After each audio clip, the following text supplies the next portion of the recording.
नमस्कार दोस्तों, मैं हूं विराज और आप सुन रहे हैं हॉरर कहानी, वो भी मेरी जुबानी।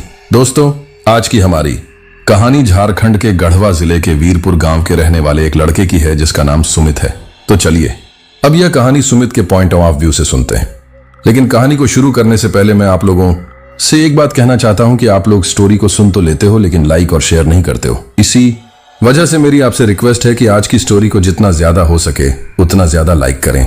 इसके साथ ही जैसा कि मैं आप लोगों से हमेशा कहता हूं कि वैसे तो आप लोगों ने बहुत सी हॉरर कहानियां सुनी होंगी, लेकिन मुझे पूरी उम्मीद है कि आज की हमारी यह कहानी सुनकर आपको सच में डर का एहसास होने वाला है। बस मेरी आपसे इतनी गुजारिश है कि आप अगर इस कहानी को पूरा सुनेंगे तो आपको सच में बहुत ज्यादा मजा आने वाला है। साथ ही अगर आप पहली बार हमारे इस चैनल पर आए हैं तो चैनल को अभी सब्सक्राइब कर लीजिए। ऐसा करने से हमारी और आपकी नजदीकियां बढ़ जाएंगी और आगे आने वाली वीडियो आप तक आसानी से पहुंच जाएगी। तो ज्यादा समय ना लेते हुए जल्दी से अपनी कहानी को शुरू करते हैं। नमस्कार दोस्तों, मेरा नाम सुमित है और मैं झारखंड के गढ़वा जिले के वीरपुर गांव का रहने वाला हूं। आज मैं अपने साथ हुई एक ऐसी डरावनी घटना के बारे में आप लोगों को बताना चाहता हूं जिसे सुनकर आप लोग एक पल के लिए तो सोचने पर मजबूर हो जाओगे कि क्या सच में भी ऐसा होता है।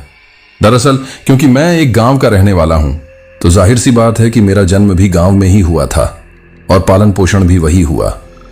वैसे मैं एक किसान परिवार से हूं और ऐसे में खेतीबाड़ी करके ही मेरी फैमिली का गुजारा होता था।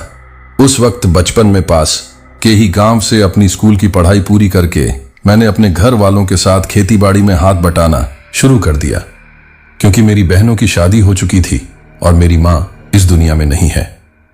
ऐसे में पापा की मदद करने के लिए मैं खेतों में काम करने लगा और इसी तरह मेरा जीवन गुजर रहा था। एक दिन मेरे पास मेरे मामा के बेटे धीरज का कॉल आया, जो देवघर जिले में रहता है। धीरज एक पुलिस कांस्टेबल है और उम्र में भी मुझसे बड़ा है। उसकी शादी हो गई है और उसके एक बेटा है जिसका जन्मदिन आने वाला है। इसलिए मुझे धीरज ने पहले ही कॉल करके आने के लिए कहा।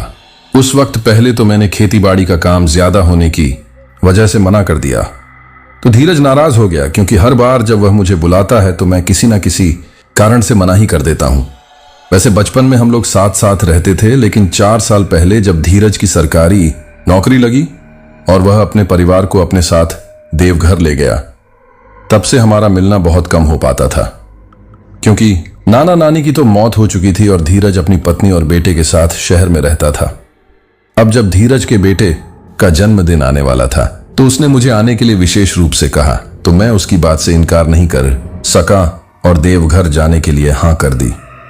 यह सुनकर धीरज बहुत खुश हो गया। अगले दिन ही मैं सुबह गढ़वा पहुंच गया। वहां से मैंने देवघर जाने के लिए एक ट्रेन पकड़ी और देवघर जाने के लिए रवाना हो गया। उस वक्त मेरे पास अपना छोटा सा कीपैड मोबाइल था, जिससे मैं धीरज से बात करके उसे बता रहा था कि मैं गांव से निकल चुका हूं और ट्रेन में बैठ चुका हूं। यह सुनकर धीरज ने बताया कि वह मुझे स्टेशन पर लेने के लिए आ जाएगा। इसके बाद मैंने अपने पिताजी से भी कॉल करके कहा कि मैं देवघर के लिए ट्रेन में बैठ गया हूं। यह कहते हुए मैंने कुछ बातें की और फिर ट्रेन से बाहर की तरफ देखने लगा। उस वक्त ट्रेन में सफर करते समय मैंने रास्ते में समय बिताने के लिए एक किताब खरीद ली और उसे पढ़ने लगा। जब पढ़ने में मन नहीं लगता था तो मैं बाहर की तरफ देखने लगता था। इसी तरह समय गुजर रहा था।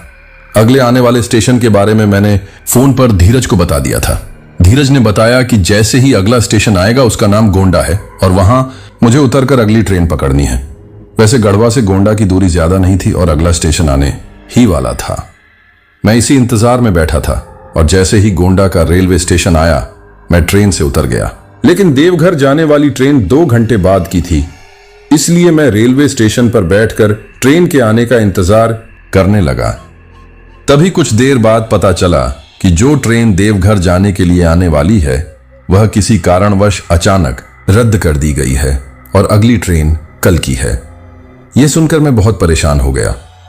मैंने इस बारे में धीरज को कॉल करके बताया तो धीरज भी यह सुनकर परेशान हो गया और उसने मुझे बताया कि मैं रेलवे स्टेशन से बाहर निकलकर किसी टाइम टैक्सी या टेमो में बैठकर बस स्टैंड जाकर देवघर आने वाली बस पकड़ लूं। वह बस सुबह तक मुझे देवघर छोड़ देगी और बस स्टैंड पर वह खुद मुझे मिल जाएगा। यह सुनकर मैं फिर रेलवे स्टेशन से निकलकर बाहर आ गया, जहां पर कुछ टैक्सी और टेमो वाले आने जाने वाले लोगों को ले जाने के लिए आवाज लगा रहे थे। ऐसे में एक अधेड़ उम्र के आदमी से मैंने बस स्टैंड चलने के लिए कहा और उसके टेमो में बैठकर मैं बस स्टैंड के लिए रवाना हो गया। वहां पहुंचकर आधे घंटे बाद ही मुझे देवघर के लिए बस मिल गई और मैं उसमें बैठकर देवघर जाने के लिए रवाना हो गया। तभी धीरज का कॉल आया और मैंने उसे बता दिया कि मैं देवघर के लिए रवाना हो गया हूं। वैसे मैं इतना लंबा सफर पहली बार कर रहा था। आखिर पहली बार ही देवघर जा रहा था, वरना कहीं जाने का कभी मौका ही नहीं मिला। उस वक्त मैं बस में बैठा हुआ था और बाहर की तरफ देख रहा था। धीरे धीरे शाम हो गई थी और चारों तरफ अंधेरा छा गया था। तभी मैं गांव से अपने लिए जो खाना लेकर आया था वह खाया और कुछ देर आराम करने के लिए अपना सिर पीछे सीट पर टिका लिया और आंखें बंद कर लीं। इससे कुछ ही देर में मुझे नींद आ गई। मेरी नींद तब खुली जब मुझे कुछ लोगों की आवाज सुनाई दी, तो मैंने आंखें खोल कर देखा तो शायद कोई जगह थी और बस कंडक्टर कह रहा था कि जिसे जो चाहिए वह यहां से खरीद सकता है, कुछ देर बस यहीं पर रुकेगी। ये सुनकर मैंने अपनी पानी की बोतल की तरफ देखा और पानी खरीदने के लिए नीचे चला गया। लेकिन तभी ना जाने क्यों मुझे अचानक अपने पेट में दर्द महसूस होने लगा जो मुझसे बर्दाश्त नहीं हो रहा था और ऐसे में मैं फ्रेश होने के लिए चला गया। फिर कुछ देर बाद जब मैं वहां आया तो देखा कि वहां बस नहीं थी। ये देखकर मैं बहुत परेशान हो गया। तभी मैंने चाय वाले से इस बारे में पूछा तो उसने बताया कि बस तो कुछ देर पहले ही जा चुकी है। ये सुनकर मैं बहुत परेशान हो गया। उस हाईवे पर एक छोटा सा ढाबा और चाय का स्टॉल था, वरना चारों तरफ कुछ भी नजर नहीं आ रहा था। अंधेरा ही अंधेरा था। ऐसे में मैंने ढाबे वाली से पूछा कि अगली बस कब तक आएगी, तो उसने बताया कि अगली बस तो सुबह 8 बजे तक आएगी। यह सुनकर तो मैं और ज्यादा परेशान हो उठा। मैंने जल्दी से अपने मोबाइल को निकालकर धीरज से इस बारे में बात करना चाही, लेकिन जैसे ही मैंने फोन निकाला तो देखा कि मेरे फोन की बैटरी खत्म हो गई है, जिसकी वजह से फोन भी बंद हो गया। ऐसे में मैंने उसे चाय वाले से और ढाबे वाले से इस बारे में मदद मांगी, लेकिन उनके पास मेरे जैसे मोबाइल फोन का चार्जर नहीं था और धीरज के जो मोबाइल नंबर थे वह भी फोन में ही थे। ऐसे में मैं किसी और के फोन से भी कॉल करके उससे बात नहीं कर सकता था। आज अपनी स्थिति देखकर मुझे अपने आप पर रोना आ रहा था कि मेरी किस्मत कैसी है, जो मेरे साथ यह सब कुछ हो रहा है। मैं इधर उधर चलने लगा, लेकिन मुझे कोई भी साधन आता हुआ दिखाई नहीं दे रहा था। दूर दूर तक अंधेरा छाया हुआ था। सिर्फ रोड पर जल रही लाइटें ही थोड़ा उजाला कर रही थीं। ऐसे में मैं काफी परेशान सड़क के किनारे टहल रहा था। तभी मुझे कुछ दूरी पर सड़क के बीचों बीच कुछ खड़ा दिखाई दिया। इतनी दूर साफ नजर तो नहीं आ रहा था कि क्या है, लेकिन जिस तरह लाइट बंद चालू हो रही थी उसे यह तो समझ में आ गया कि यह कोई ना कोई टैक्सी या टेमो तो है। शायद यहां से कोई मदद मिल जाए। यह सोचकर मैं उस तरफ जाने लगा। उस वक्त पता नहीं क्यों, लेकिन उस तरफ मैं अपने आप को जाने से नहीं रोक पा रहा था। लगभग 10 मिनट चलने के बाद मैंने देखा कि उस सुनसान सड़क पर एक टैक्सी खड़ी हुई थी। वहां जाकर मैंने टैक्सी ड्राइवर से बात करने के लिए जैसे ही टैक्सी की खिड़की को खटखटाया तो कुछ देर बाद टैक्सी ड्राइवर ने खिड़की का शीशा हटाया और जैसे ही मेरी तरफ देखा, एक पल के लिए तो मैं डर गया था। फिर मैं बोला, क्या आप यहां से कोई आसपास बस स्टैंड हो? वहां तक चलेंगे, क्योंकि मुझे लग रहा था कि शायद बस स्टैंड पर पहुंचकर मुझे कोई दूसरी बस मिल जाएगी। यह सुनकर पहले तो उस टैक्सी ड्राइवर ने हैरानी के साथ घूरते हुए मेरी तरफ देखा। यह देखकर मैं बोला, अरे भाई, तुमसे ही बातें कर रहा हूं, क्या चलोगे या नहीं? मेरे ऐसा कहने पर वो टैक्सी ड्राइवर मेरी तरफ देखकर गंभीर आवाज में बोला, ठीक है, बैठ जाओ। यह सुनकर मैं पीछे गाड़ी में बैठने लगा तो वह बोला, आगे मेरे साथ ही बैठ जाओ। यह सुनकर मैं बोला, ठीक है, और मैं उसके साथ ही आगे बैठ गया। अब टैक्सी ड्राइवर ने गाड़ी स्टार्ट करके सड़क पर दौड़ा दी और वह बिल्कुल सामने देखे जा रहा था। अब उसकी तरफ देखते हुए मैं बोला, वैसे भाई, यहां से देवघर कितनी दूर है? मुझे वहां जाना है, क्या तुम मुझे वहां नहीं छोड़ सकते? पता नहीं बस मिलेगी या नहीं। मेरी ऐसी बातें सुनकर उस टैक्सी ड्राइवर ने घूर कर मेरी तरफ देखा, लेकिन बोला कुछ नहीं। उसे इस तरह अजीब तरीके से अपनी तरफ देखते देखकर और कुछ न बोलते देखकर मुझे थोड़ी हैरानी हुई। फिर मैं बोला, अगर भाई हो सके तो मुझे देवघर तक ही पहुंचा दो, मैं तुम्हें इसका किराया दे दूंगा। यह सुनकर उस टैक्सी ड्राइवर ने घूर कर मेरी तरफ देखा तो ऐसे में मैंने चुप रहना ही ठीक समझा और गाड़ी में सामने की तरफ देखने लगा।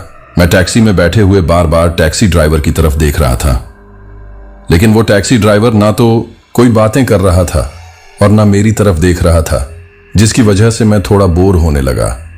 मेरा मन नहीं लग रहा था, इसलिए मैंने पीछे की सीट पर अपना सिर टिका लिया और अपने हाथ की घड़ी पर नजर डाली। रात के 12 बज रहे थे।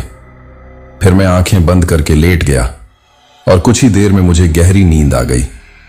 जब मेरी नींद खुली तो मैंने फिर से अपनी घड़ी पर नजर डाली, लेकिन वहीं 12 बज रहे थे। यह देखकर मुझे हैरानी हुई कि मेरे हिसाब से तो मुझे सोए हुए काफी वक्त हो गया, तो फिर अभी 12 क्यों बज रहे हैं? ये सोचते हुए मैं टैक्सी ड्राइवर की तरफ देखा, लेकिन वो बस अपनी टैक्सी चलाए जा रहा था। वो सड़क मुझे सुनसान नजर आ रही थी, उसके आसपास भी कुछ नजर नहीं आ रहा था। यह देखकर मैंने उस टैक्सी ड्राइवर की तरफ देखकर कहा, अरे भैया, कितना टाइम और लगेगा? लेकिन उस टैक्सी ड्राइवर ने कोई जवाब नहीं दिया। यह देखकर मैं फिर मन ही मन में बोला, क्या अजीब इंसान है, किसी बात का जवाब ही नहीं देता है। और ऐसे ही मुझे बैठे बैठे काफी वक्त गुजर गया। यह देखकर मैं फिर से अपने हाथ में बंधी हुई घड़ी पर नजर डाली तो घड़ी में अभी भी 12 ही बज रहे थे। यह देखकर मुझे काफी हैरानी हुई। ऐसे में समझ में नहीं आ रहा था कि यह क्या हो रहा है मेरे साथ।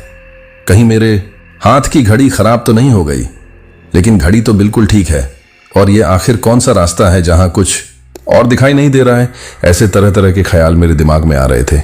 वही जब मुझे काफी वक्त उस टैक्सी में बैठे हुए गुजर गया तो मैंने उस टैक्सी ड्राइवर की तरफ देखते हुए कहा, अरे भाई, कोई तो जवाब दो, कुछ तो बोलो, तुम कहां ले जा रहे हो मुझे? लेकिन टैक्सी ड्राइवर ने मेरी तरफ देखा नहीं, तो मैं फिर गुस्से में बोला, सुनाई नहीं देता क्या बहरे हो जो मैं इतनी देर से इतना कुछ बोल रहा हूं, लेकिन कोई जवाब नहीं दे रहे हो? यह सुनकर उस टैक्सी ड्राइवर ने घूर कर मुझे देखा। यह देखकर एक पल के लिए तो मैं डर ही गया और कुछ नहीं बोला। अब मैं सोचने लगा कि कहीं सच में मेरे साथ कोई धोखा तो नहीं हो रहा है। यह टैक्सी ड्राइवर कहीं मुझे अपनी टैक्सी में बैठाकर कहीं गलत जगह तो नहीं ले जा रहा है? कहीं मेरे साथ कुछ गलत ना हो जाए, ऐसे ख्याल मेरे दिलो दिमाग में आ रहे थे। अब मैं उस टैक्सी में से उतरना चाहता था, इसलिए मैं उस टैक्सी ड्राइवर की तरफ देखते हुए बोला, भाई, मुझे तुम्हारे साथ कहीं नहीं जाना। तुम्हारा जो भी किराया है मैं दे दूंगा, इस टैक्सी को रोक दो, मुझे नहीं जाना। मैंने बार बार यह बात बोली, लेकिन टैक्सी ड्राइवर ना मेरी बात का कोई जवाब दिया और ना टैक्सी को रोका। यह देखकर अब तो मेरी समझ में आ गया कि जरूर मेरे साथ कुछ ना कुछ गलत होने वाला है। मुझे डर सताने लगा कि कहीं मेरे साथ कुछ गलत ना हो जाए, क्योंकि मैंने गांव में सुना था कि शहरों में अक्सर लूटपाट के मामले आते ही रहते हैं। इसलिए मैं अब सोचने लगा कि इस टैक्सी में से कैसे उतरूं, लेकिन कुछ समझ में नहीं आ रहा था। अब फिर कुछ देर बाद उस टैक्सी ड्राइवर ने एक जगह गाड़ी रोकी और उसे टैक्सी में से उतर गया। शायद वह टॉयलेट वगैरह करने के लिए गया था। ऐसे में मौका देखकर मैं जल्दी से गाड़ी में से उतरा और तब तक भागते रहा जब तक उस टैक्सी से काफी दूर नहीं आ गया। वैसे मैं रोड पर ना भागकर सीधे ही रोड के बगल में से एक रास्ता जा रहा था, उस पर भागने लगा। मैं तब तक भागते रहा जब तक उस टैक्सी से काफी दूर तक नहीं आ गया, क्योंकि मुझे घबराहट हो रही थी कि कहीं मेरे साथ कुछ गलत ना हो जाए। जब भागते भागते मैं काफी दूर आ गया तो मैं रुक गया। भागने की वजह से मेरे दिल की धड़कन बढ़ी हुई थी, सांस उखड़ रही थी, लेकिन एक अनजाना सा डर अब भी मुझे सता रहा था। मैंने चारों तरफ नजर घुमाकर देखा, अंधेरा ही अंधेरा नजर आ रहा था। ना जाने ऐसी कौन सी जगह थी, मुझे खुद नहीं पता था, लेकिन तभी मुझे कुछ दूरी पर कुछ चमकता हुआ रोशनी जैसा दिखाई दिया। यह देखकर मैं उस रोशनी की तरफ चला गया। लगभग 20 मिनट चलने के बाद मैं एक अलग ही दुनिया में पहुंच गया था, क्योंकि रोड से भागते हुए मैं शायद किसी शहर के काफी नजदीक पहुंच गया था। और अब मैं जिस जगह पर खड़ा हुआ था वो उस शहर का थोड़ा बाहरी इलाके में एक अलग रूप से ही कॉलोनी टाइप का बहुत ही छोटा बना हुआ रेड लाइट डिस्ट्रिक्ट था, जहां पर सड़क के दोनों तरफ लाइट जल रही थी और सामने नंबरों के हिसाब से कोठे बने हुए थे। उन कोठे के बाहर काफी चहल पहल मची हुई थी। वहां काफी सारी लड़कियां भड़काऊ और अश्लीलता धारण किए हुए कपड़े पहने हुए थी, जो काफी छोटे थे। इसके साथ ही वे मुस्कुराते हुए, हंसते हुए भी लोगों की तरफ गंदे गंदे बेहुदा इशारे कर रही थी और रास्ते आने जाने वाले लोगों को अपने इशारों से, अपनी बेहुदा और अश्लील इशारों से अपने करीब बुलाने की कोशिश कर रही थी। इसके साथ ही अश्लीलता भरे हुए गंदे शब्द बोल रही थी। यह देखकर मेरे समझ में नहीं आ रहा था कि मैं भागते हुए आखिर ये कहां आ गया हूं। मैं वहां से जाने के बारे में सोचता, उससे पहले ही उन लड़कियों की नजर मेरी तरफ पड़ गई और उनमें से एक लड़की मेरी तरफ देखते हुए मेरे पास आई और कहा, अरे ओ हीरो, किधर जाता है, इधर आ। जैसे ही उस लड़की ने मुझे यह बोला तो मैं उसकी तरफ देखने लगा। तभी वो लड़की मेरे पास आई। उसकी उम्र यही 24 साल के आसपास होगी। देखने में भी मीडियम रंग रूप की थी। वहां आकर अजीब मुस्कान के साथ मेरी तरफ देखने लगी और पता नहीं क्या जादू था उसमें। ऐसा कि जैसे ही उसकी नजरें मुझसे मिली वैसे ही मुझे ऐसा लगने लगा जैसे मुझ पर अपना कोई कंट्रोल ही नहीं है। मैं उस लड़की की नशीली आंखों में खोने लगा और एकटक उसकी तरफ देखने लगा। उस वक्त वो लड़की मुझे दुनिया की सबसे खूबसूरत लड़की नजर आ रही थी, जिससे मैं चाहते हुए भी नजर नहीं हटा पा रहा था। तभी उस लड़की ने मेरी तरफ देखकर अजीब मुस्कान के साथ कहा, ए हीरो, ऐसे क्या देखता है, जरा मेरे साथ तो आओ। यह कहते हुए मेरा हाथ पकड़कर मुझे ले जाने लगी और मैं उसके पीछे पीछे जाने लगा। जैसे सोचने समझने की शक्ति ही कम हो गई थी। पता नहीं क्या आकर्षण था उसमें जो उसके पीछे छे जा रहा था और कुछ बोल नहीं पा रहा था। वहां चारों तरफ लड़कियां ही लड़कियां खड़ी हुई थी, जो लोगों पर भद्दे कमेंट्स तो कर ही रही थी। मुझे उस लड़की के साथ जाते हुए देखकर मुझे भी छेड़ने लगी, हंसने लगी, लेकिन मैं बस उनकी तरफ मुस्कुराते हुए देख रहा था और कुछ नहीं कहा। वहां पर कुछ आदमी शराब की बोतल हाथ में लिए घूम रहे थे, तो कुछ एक हाथ में शराब की बोतल और दूसरे हाथ में लड़कियों का हाथ पकड़कर वहां से जा रहे थे।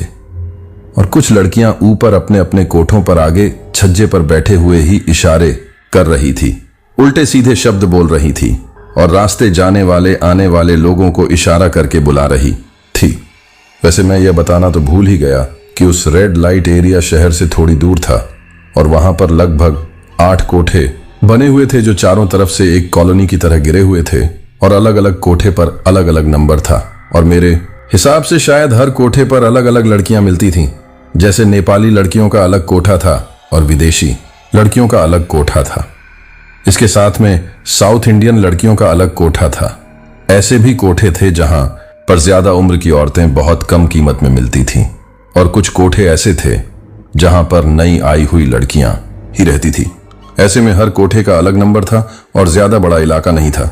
बस एक लाइन में 8 कोठे बने हुए थे और आगे की तरफ काफी बड़ा खाली मैदान था।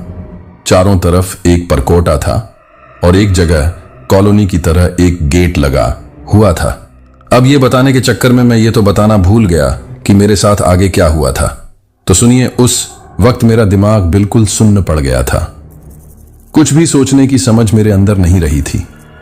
वही वो लड़की जो मेरा हाथ पकड़कर ले गई थी, एक कोठे के पास जाकर ऊपर की तरफ जाने वाली सीढ़ियों से होकर मुझे अपने साथ ऊपर लेकर गई। वहां पर भी लड़कियों और आदमियों की काफी भीड़ थी, लेकिन मैं तो बस उस लड़की के पीछे से चला जा रहा था। इसके साथ में चारों तरफ फिल्मी गाने भी चल रहे थे और अंदर दीवारों पर कुछ अश्लील फोटो भी लगे हुए थे। वो लड़की फिर मुझे एक छोटे से कमरे में लेकर चली गई और कमरे का दरवाजा बंद कर दिया। यह देखकर मैं कुछ समझ पाता। उससे पहले ही वह लड़की मेरे पास आकर अजीब मुस्कान के साथ उसने मेरी तरफ देखा और उसने मेरे साथ अश्लील हरकतें करना शुरू कर दिया। अब वह मेरे साथ छेड़खानी करते हुए मेरी शर्ट के बटन खोलने लगी।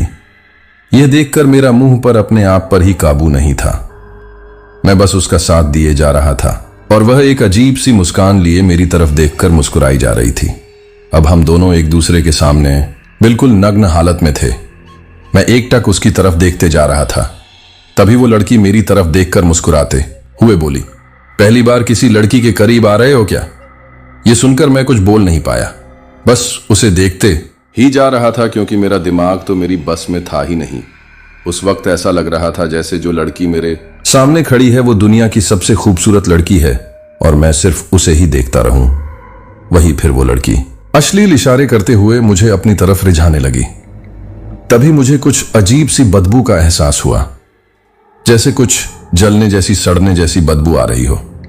मैंने चारों तरफ नजर घुमाकर देखा, लेकिन मुझे कुछ भी दिखाई नहीं दे रहा था। फिर जैसे ही मैं उस लड़की के करीब जाने लगा तो मुझे फिर भयंकर बदबू आने लगी। ऐसा लग रहा था जैसे उस लड़की में से ही वह बदबू आ रही हो, लेकिन उस वक्त मैं उस लड़की को देखकर सब कुछ भूल गया था, इसलिए उस बदबू को भी बर्दाश्त किए जा रहा था। अब मैं अपने आप पर कंट्रोल ना रख पाया और उस लड़की को पकड़कर अपने काफी करीब खींच लिया। फिर हम एक दूजे को किस करने लगे। मैं उस लड़की को चूमते जा रहा था, जैसे उस लड़की को अपनी आंखों के सामने देखकर, अपनी बाहों में देखकर मैं सब कुछ भूल गया था। उस वक्त उस भयानक बदबू को भी मैं बर्दाश्त कर रहा था और उस लड़की में खोते हुए जा रहा था। साथ में वह लड़की भी मेरा साथ दिए जा रही थी। अब हम दोनों एक दूजे को होठों पर किस करने लगे। धीरे धीरे हम दोनों एक दूसरे में पूरी तरह खो गए। वहीं उस लड़की के साथ फिर मैं उसी कमरे में सो गया। अभी मुझे सोए हुए कुछ ही वक्त हुआ था कि तभी अचानक कुछ आवाजें सुनकर मेरी आंखें खुल गईं। बाहर से तेज तेज चिल्लाने की आवाजें आ रही थीं। यह सुनकर मैं हैरान और परेशान हो गया कि आखिर क्या बात है, ये आवाजें कैसी हैं। वैसे मैंने सुना तो था कि ऐसी जगहों पर कभी भी पुलिस का छापा पड़ सकता है, लेकिन यह आवाज थोड़ी अलग थी, जैसी कुछ लोग चिल्ला रहे हो, बचाओ बचाओ, आग आग। यह सुनकर मैंने घबराकर अपनी आंखें खोली और अपने बगल में देखा तो वह लड़की मुझे कहीं नहीं नजर आई जो मेरे साथ सोई थी। यह देखकर मैं जल्दी से उस कमरे में से निकलकर बाहर आया। पूरे कोठे में भाग दौड़ मची हुई थी। हर कोई आग कहकर चिल्ला रहा था। तभी मेरी नजर कोठे के कमरों के आगे जो पर्दे लटक रहे थे, जो सामान थे, उन पर गई, जहां पर आग लग रही थी। धीरे धीरे वह आग चारों तरफ फैल रही थी। यह देखकर मैं हैरान रह गया। भागते हुए नीचे आया तो देखा कि उस इलाके को आग ने चारों तरफ से घेर लिया था और वो आग बड़ी ही तेजी से चारों तरफ फैलती जा रही थी। यह देखकर मेरी तो समझ में नहीं आया कि अचानक रात के वक्त यहां पर आग कैसे लग गई। तभी चारों तरफ भयानक रूप से चीख पुकार मच लगी, क्योंकि कुछ औरतों के कपड़ों में आग लग गई थी और वह आग में तड़पते हुए अपने आप को बचाने के लिए चिल्ला रही थी। ऐसे में हर कोई अपने आप को बचाने के लिए चिल्ला रहा था। उस वक्त उनकी चीख पुकार सुनकर धीरे धीरे मुझे होश आने लगा कि मैं कहां हूं और यहां कैसे आया। साथ में यह सोचकर परेशान हो गया कि उस लड़की के और मेरे बीच में क्या हुआ है। अब मैं मन ही मन अपने आप से बोला, ये जाने अनजाने में मैंने क्या कर दिया और मैं यहां तक कैसे आ पहुंचा।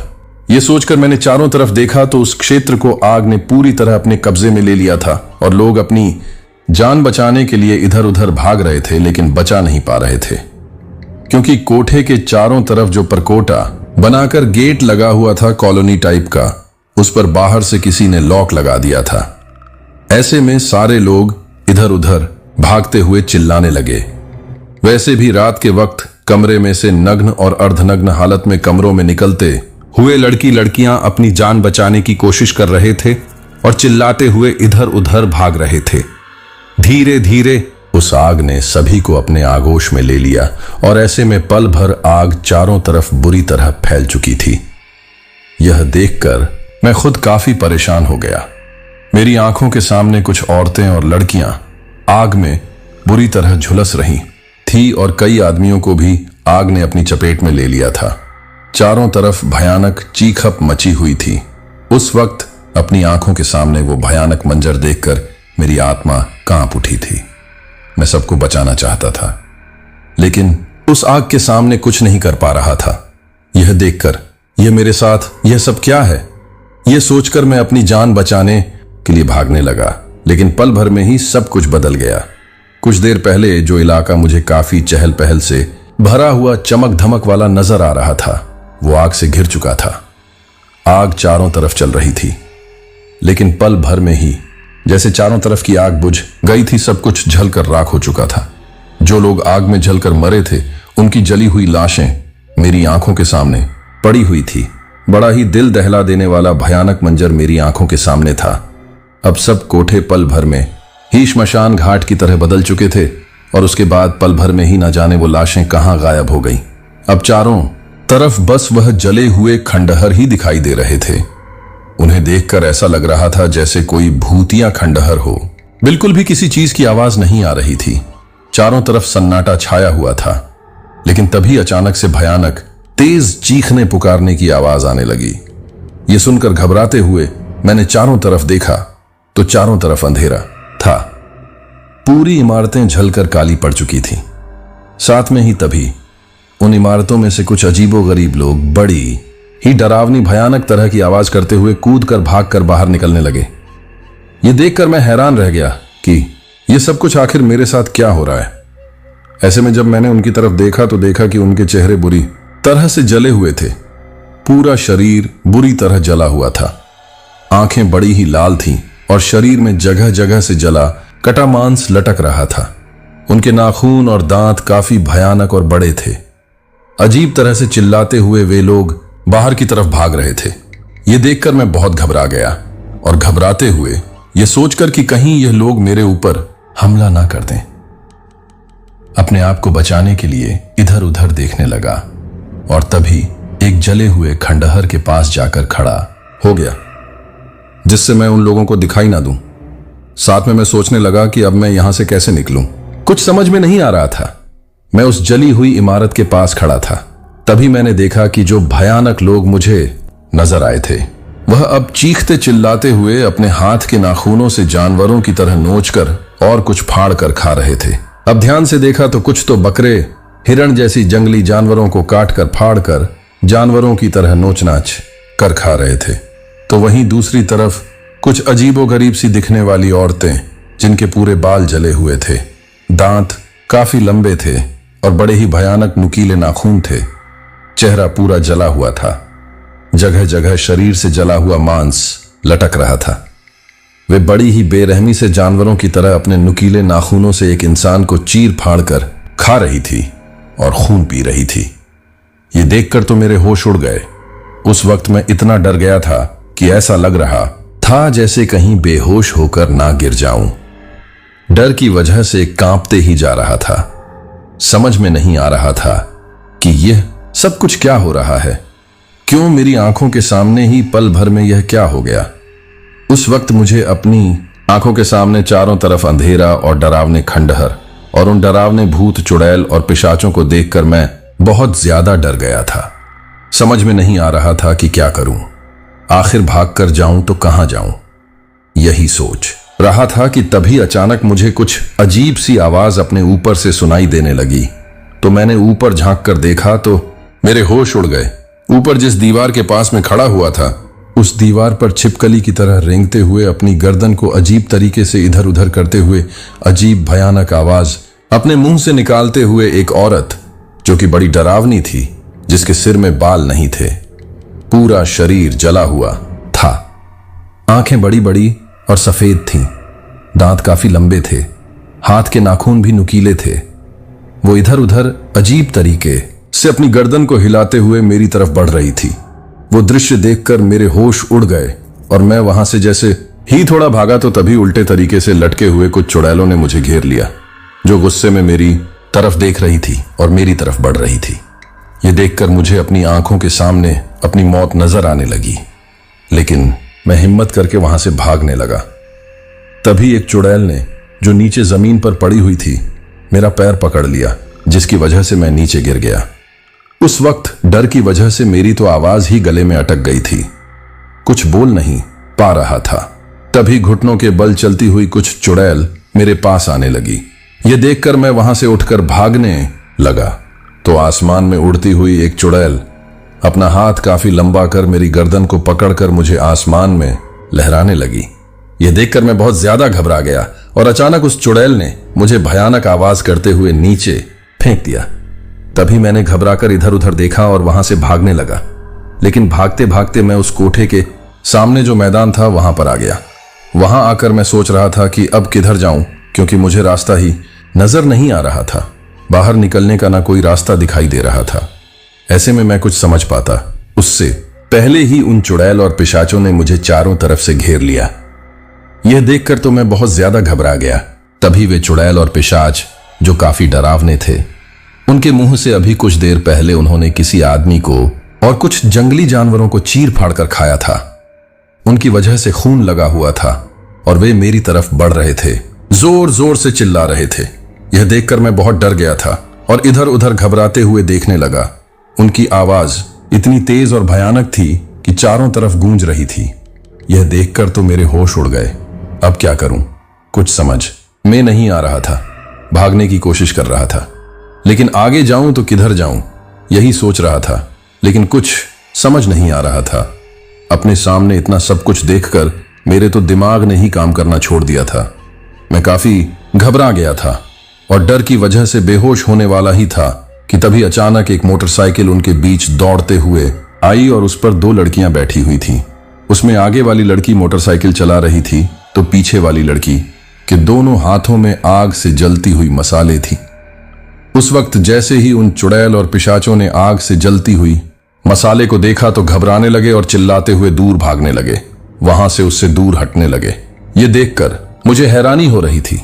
वह चुड़ैल और पिशाच अब काफी भयानक आवाज करके इधर उधर भाग रहे थे, लेकिन उन लड़कियों के करीब नहीं आ रहे थे और गुस्से में उन लड़कियों को घूरने लगे, उनके ऊपर हमला करने की भी कोशिश कर रहे थे। तभी पीछे बैठी हुई लड़की ने उस आग की मशाल को उनकी तरफ किया तो वह अजीब तरीके से चिल्लाने लगे और वहां से दूर हटने लगे। तभी वह लड़की मेरे पास आकर रुकी और जल्दी से मेरा हाथ पकड़ कर खींचकर मुझे अपने पीछे बैठा लिया और वहां से उन चुड़ैल पिशाच की तरफ अपनी मसाले करते हुए अपने साथ मुझे भी बचाते हुए वहां से निकल गई। वैसे उन चुड़ैल पिशाचों ने हमें जाते हुए देखकर उन्होंने हमारा काफी पीछा किया, लेकिन हमें पकड़ नहीं पाए। कुछ देर में हम लोग वहां से निकलकर भाग गए थे। मैं पीछे डरते हुए देख रहा था। वे चुड़ैल और पिशाच दूर तक हमारे पीछे भागते हुए आवाज करते हुए आ रहे थे, लेकिन हम वहां से काफी दूर निकल आए। फिर काफी दूर जाकर उन लड़कियों ने मोटरसाइकिल को रोका और मेरी तरफ देखा। अब मैं मोटरसाइकिल से उतर गया, लेकिन काफी घबराए हुए था। तभी एक लड़की बोली, तुम वहां तक कैसे पहुंचे? यह सुनकर घबराहट के मारे मैं तो कुछ बोल ही नहीं पा रहा था और समझ में नहीं आ रहा था कि क्या बोलूं, कैसे बताऊं कि क्या हुआ है मेरे साथ। तभी एक लड़की बोली, घबराओ मत, हम इंसान ही हैं। मेरा नाम श्रद्धा है और यह मेरी बहन आराध्या है। उसने दूसरी लड़की की तरफ देखते हुए कहा। यह सुनकर मैं कुछ बोल नहीं पाया, लेकिन उनकी तरफ देखने लगा। ये दोनों लड़कियां थीं, साधारण रूप और कद काठी की थीं। उनकी उम्र कोई 20 और 25 के बीच की होगी। तभी आराध्या बोली, अक्सर लोग जिस तरह भटकते हुए वहां पहुंच जाते हैं, ऐसे ही पहुंच गए होंगे। यह सुनकर मैं कुछ बोलता, उसे पहले ही श्रद्धा बोली, वैसे तुम्हें जाना कहां है? यह सुनकर मैं हड़बड़ाते हुए घबराते हुए बोला, देवघर में देवघर जाने के लिए निकला था, लेकिन रास्ते में मेरी बस छूट गई। ऐसे में आधी रात को एक टैक्सी वाले से मदद ली, लेकिन पता नहीं वो मुझे कहां ले जा रहा था। ऐसे में समझ में नहीं आ रहा था कि कहां जाऊं, तो अपने आप के साथ कुछ गलत ना हो जाए, इसलिए उसमें से उतरकर भागते ही गया और वहां पर पहुंच गया। ये सारी बात मैंने उन लड़कियों को बता दी। तभी श्रद्धा बोली, तुम्हें पता है वो एक टेड रेड लाइट एरिया है। अगर हम लोग वहां नहीं पहुंचते तो अब तक वो चुड़ैल पिशाच तुम्हें चीर फाड़कर तुम्हारी दावत कर रहे होते। तभी आराध्या बोली, तुम्हारे जैसे ना जाने कितने लोग भूले भटके वहां पहुंच गए और उन्हें अपनी जान गंवानी पड़ गई। तुम्हारी किस्मत अच्छी थी कि तुम्हारी जान बच गई, वरना वहां पर कोई जाए और बचकर आ जाए, ऐसा कभी हो नहीं सकता। यह सुनकर मैं हड़बड़ाते हुए घबरा कर बोला, तुम्हारा यह एहसान मैं जीवन भर नहीं भूल पाऊंगा, लेकिन मेरी समझ में नहीं आ रहा है कि यह सब कुछ क्या है। मेरे तो कुछ समझ में नहीं आ रहा है कि मेरे साथ आखिर हुआ क्या है।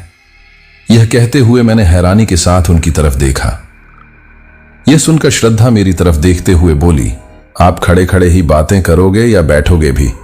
वैसे बैठ जाओ, अब तो कोई नहीं आएगा, सुबह के 4 बजने को आए हैं। यह सुनकर मैं वहीं एक पत्थर पर बैठ गया, लेकिन अभी भी मुझे काफी घबराहट हो रही थी। वे दोनों लड़कियां मेरे सामने बैठ गईं। तभी मैं उनकी तरफ देखते हुए फिर से बोला, आप दोनों तो जानती होंगी कि यह सब कुछ मेरे साथ क्या हुआ है। मैं तो कुछ समझ नहीं पा रहा हूं। पल भर में ही उस कोठे में चहल पहल, फिर पल भर में ही आग लगना, उसके बाद पल भर में यह सब कुछ। ऐसा लगता है जैसे आंखों के सामने कोई मूवी चल रही हो। मेरे तो कुछ समझ में नहीं आ रहा है कि आखिर यह सब कुछ क्या हुआ है मेरे साथ। मैं हैरानी से बोला। तभी आराध्या मेरी तरफ देखते हुए बोली, वो इस शहर का टेड रेड लाइट एरिया है जो अक्सर रात को दिखाई देता है। दिन में तो सिर्फ भूतियां खंडहर ही दिखाई देते हैं। वैसे पहले वहां ऐसा कुछ नहीं था, जो रात को तुमने पहली बार देखा था। न वैसे ही चहल पहल थी वहां। ज्यादा वक्त नहीं हुआ था उस रेड लाइट एरिया को। वहां पर अभी लगभग 7 साल पहले नई स्थापना हुई थी। यह सुनकर मैं हड़बड़ाते हुए बोला, अच्छा, लेकिन फिर यह सब कुछ कैसे हुआ? मतलब 7 साल में ही वो एक हेटेड रेड एरिया में कैसे बदल गया? यह सुनकर आराध्या बोली, इन सब के पीछे पूरी कहानी क्या है इस बारे में तो पता नहीं है, लेकिन जितना हमें लोगों से पता चला, हमने न्यूज वगैरह में देखा। जब यह आग लगने का हादसा हुआ था उस वक्त उसके आधार पर ही हम तुम्हें सच्चाई बता सकते हैं, जितना हम उस बारे में जानते हैं। यह सुनकर मैं हड़बड़ाते हुए बोला, कैसी सच्चाई? यह सुनकर श्रद्धा बोली, हमने सुना है कि उस शहर में एक रेड लाइट एरिया और है जो कि काफी पुराना और पूर्वी दिशा में है। वहां का सबसे बड़ा दलाल शेर सिंह वहां पर काम करता था। वहां पर उसकी काफी ढाक थी, लेकिन वही काम करने वाले कुछ दलालों से उसकी बनती नहीं थी। हमेशा किसी न किसी बात को लेकर लड़ाई झगड़ा होता था। ऐसे में गुस्से में आकर वह यहां आ गया और कुछ लोगों की मदद से इस नई रेड लाइट एरिया को बसाने का काम किया। वैसे शेर सिंह की दूर दूर तक ऊंची पहुंच थी। पुलिस भी उससे घबराती थी क्योंकि नेताओं से उसका सीधा संपर्क था, इसलिए कोई उसका कुछ नहीं कर सकता था। ऐसे में उसे कोई दिक्कत नहीं आई। ये रेड लाइट एरिया बसाने में उसने इसे शहर से दूर जमीन खरीद कर बसाया, जिससे कि कोई और परेशानी ना आए। ऐसे में उसने बस कुछ ही कोठों का निर्माण करवाया, क्योंकि वह धीरे धीरे इसे बढ़ाना चाहता था। वो यह सब खुलेआम कर रहा था, लेकिन कोई उसका कुछ नहीं कर सकता था। सरेआम लड़कियों को उठा लेना, किसी भी लड़की को देह व्यापार करने के लिए मजबूर कर देना, यह सब कुछ उसकी आदत थी। नेता भी उसका कुछ नहीं कर से घबराता नहीं था और उसने इस नई रेड लाइट एरिया का निर्माण करवाया, जिसमें हर कोठे की जिम्मेदारी अपने नीचे काम करने वाले अलग अलग दलाल को सौंप दी, जो कि कोठे को संभालने के साथ कहीं से जबरदस्ती लड़की को अगवा कर ले आते तो किसी को खरीद कर ले आते। ऐसे वो लोग वहां पर लड़कियां इकट्ठा करने लगे और जैसा दलाल शेर सिंह चाहता था वैसा ही हुआ। कुछ वक्त में लोग उस पुराने रेड लाइट एरिया को छोड़कर यहां पर आने लगे, क्योंकि यहां पर हर औरत की रेट काफी कम थी, जिसकी वजह से जो पुराना रेड लाइट एरिया था उनके दलाल शेर सिंह के दुश्मन बन गए। एक तो पहले ही उन्हें किसी बात पर उनके बीच में झगड़ा चल रहा था, ऊपर से यह सब कुछ। ऐसे में वह लोग शेर सिंह को मारने की योजना बनाने लगे, करने का प्लान करने लगे। लेकिन समझ में आ गया कि शेर सिंह को मारने से कुछ नहीं होगा। अगर उन्हें अपने कोठों को, अपने एरिया को चलाना है ना, दूसरे एरिया हमेशा के लिए बंद करवाना होगा। लेकिन शेर सिंह के डर की वजह से वो लोग कुछ नहीं कर पा रहे थे, लेकिन चुप भी नहीं बैठ सकते थे।